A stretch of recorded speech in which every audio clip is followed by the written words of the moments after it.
Boa tarde, hoje é 9 de julho de 2019 e está iniciando o Destaque Rural Notícias. Sejam todos bem-vindos. Destaque Rural Notícias. Patrocínio: Grupo Floss, Manejo e Fisiologia, caminhos para alta produtividade. E BASF, We Create Chemistry. E segundo a ministra Tereza Cristina, o próximo Plano Safra terá o dobro do seguro rural contratado. A ministra participou nesta segunda-feira do lançamento do Plano Safra 2019-2020 do Banco do Brasil, em Campo Grande. Segundo ela, se Deus quiser, no próximo Plano Safra, o governo vai disponibilizar 2 bilhões para o seguro rural, o dobro do que foi liberado para 2020.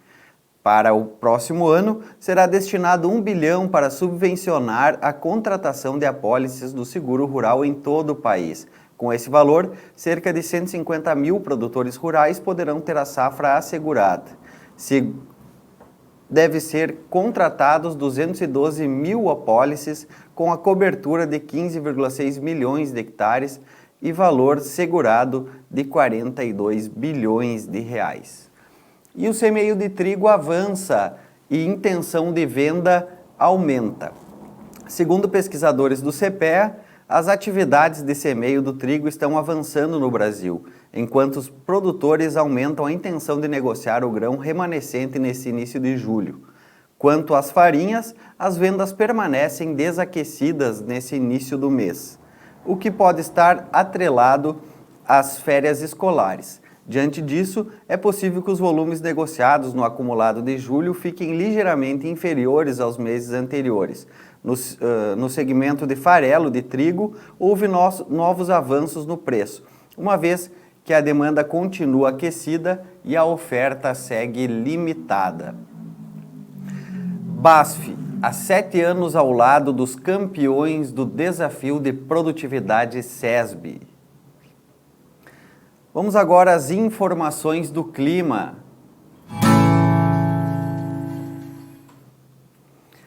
A massa de ar seco e frio ainda domina as condições de tempo no sul do Brasil. As nuvens aumentam na fronteira com o Uruguai, mas ainda não chove. O frio da manhã diminui e muitas áreas podem amanhecer com nevoeiro. Esquenta um pouco à tarde. No sudoeste, uma grande massa de ar seco predomina sobre a região. O sol permanece forte em quase todas as áreas e não chove. Terá muitas nuvens apenas no litoral do Espírito Santo. Ainda faz um pouco de frio no começo da manhã, mas à tarde a temperatura fica mais confortável. Já no centro-oeste, o tempo fica aberto em toda a região, devido à atuação de uma forte massa de ar seco. O sol aparece forte o dia todo e não há possibilidade de chuva.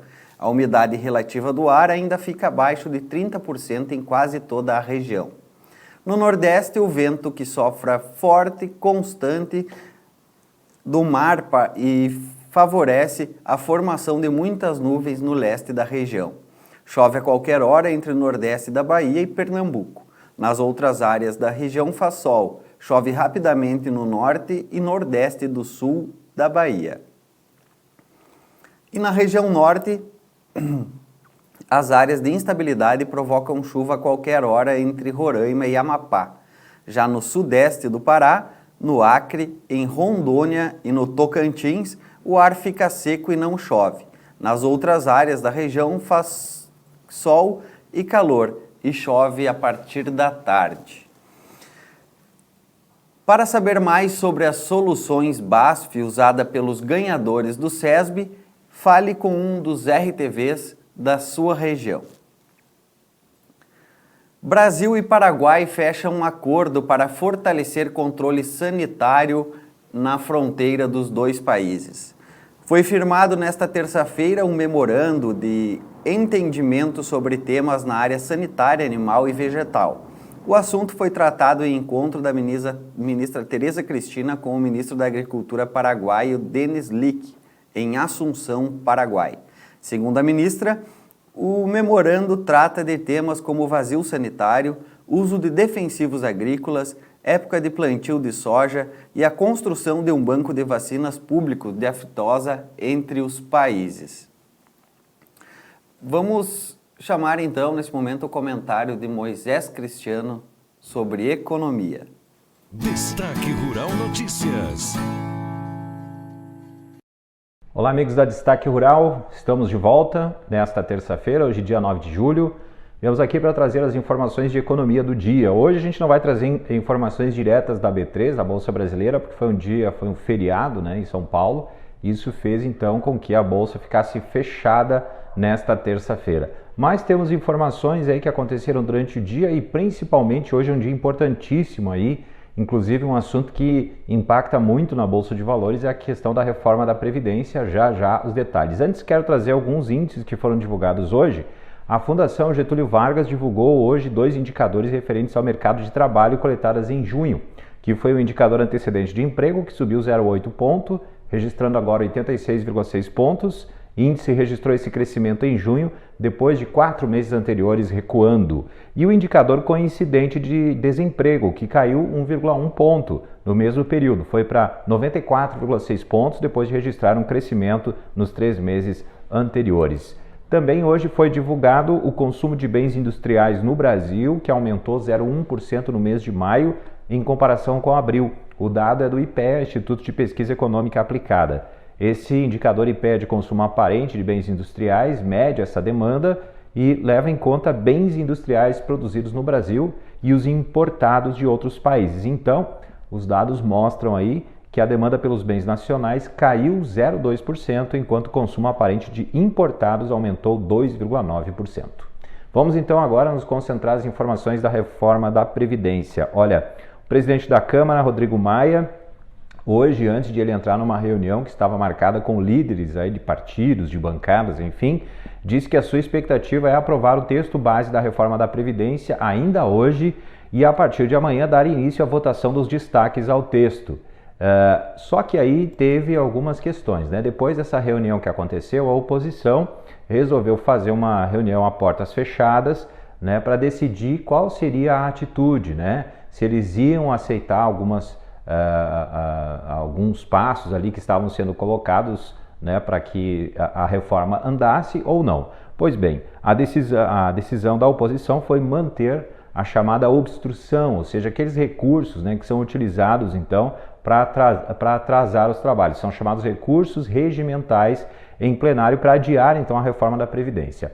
Após a reunião de hoje à tarde, o líder da oposição na Câmara, o Alessandro Molon, ele é do PSB do Rio de Janeiro, disse que os deputados contrários à reforma vão apresentar o chamado kit obstrução com pedidos de adiamento da sessão ou então de retirada da pauta justamente para atrasar o início da votação. E ele disse o seguinte, que a nossa obstrução tem o objetivo de debater o texto e virar votos contra a proposta. Ele avalia também que o governo não tem ainda os votos suficientes para aprovar a reforma.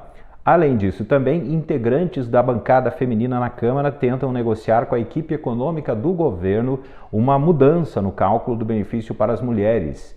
Diferente do texto enviado pelo Executivo, o texto da reforma, o texto atual reduziu de 20 para 15 anos o tempo mínimo de contribuição para as mulheres. O cálculo do benefício, em caso de mais anos de contribuição, no entanto, não foi alterado.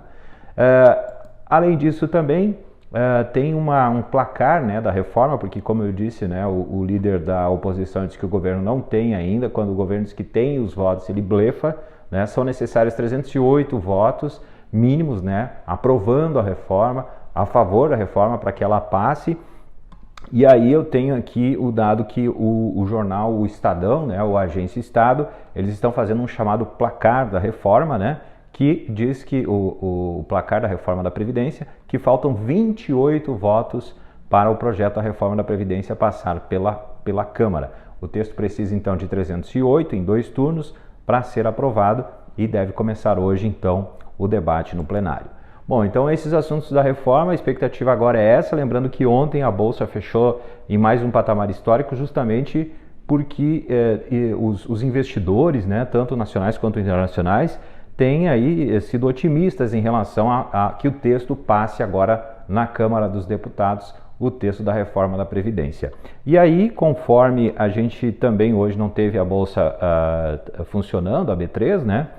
Se concentra em como é que ficam os papéis de companhias brasileiras que são negociadas em Nova York, que são os chamados ADRs, né? E esses ADRs, hoje, eles se comportaram bem, tiveram um bom desempenho. Com o feriado da Revolução Constitucionalista, que deixou a B3 fechada, aí os investidores ficaram de olho nos ADRs. O principal índice de ativos brasileiros registrou alta, inclusive se descolou do dia entre perdas e ganhos nas bolsas americanas. E o EWZ, um ETF que representa os papéis com maior peso no Ibovespa, fechou com ganhos de 0,9%. E o índice Brasil Titans teve alta de 0,44%. Essas as informações então de hoje, de economia, que a gente trouxe para vocês aqui do Destaque Rural Notícias. Um abraço e até amanhã. Destaque Rural Notícias. E Chicago termina o dia com leve alta antes do relatório do USDA. Os futuros da soja negociados na Bolsa de Chicago fecharam em leve alta nesta segunda-feira. Alguns analistas acreditam que o governo dos Estados Unidos pode reduzir suas estimativas de área plantada e produtividade em relação ao relatório de junho, já que o clima no meio oeste do país continuou úmido no mês passado. O vencimento em novembro subiu 0,36% para 8,9775 dólares por bushel. 757.903 toneladas de soja foram inspecionadas para exportação em portos norte-americanos na semana encerrada em 4 de julho. Do total, 243.419 toneladas tinham como destino a China, em comparação a quase 400.000 toneladas na semana anterior. Vamos então conferir a agenda de eventos para julho.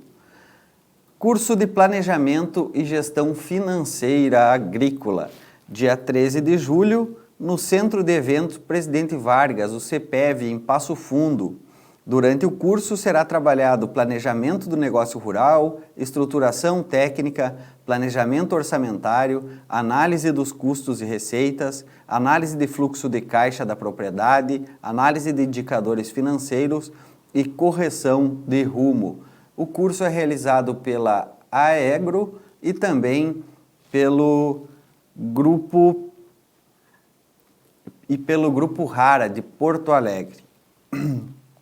Curso de Vigor para Semente de Soja, de 15 a 19 de julho, em Londrina, Paraná. A realização é da Embrapa Soja. O objetivo é dotar os alunos de conhecimento sobre as metodologias atualizadas dos principais testes de vigor, possíveis de aplicação que podem ser implementadas para a soja no Laboratório de Análises de Sementes. Então, convido vocês então, a participar do curso de vigor de semente de soja, realizado nos dias 15 a 19 de julho em Londrina, Paraná, com realização da Embrapa Soja. Essas foram as informações do Destaque Rural Notícias de hoje. Muito obrigado pela sua companhia. Retornaremos amanhã e uma boa noite. Destaque Rural Notícias. Patrocínio: Grupo Floss, Manejo e Fisiologia, Caminhos para a Alta Produtividade. E BASF, We Create Chemistry.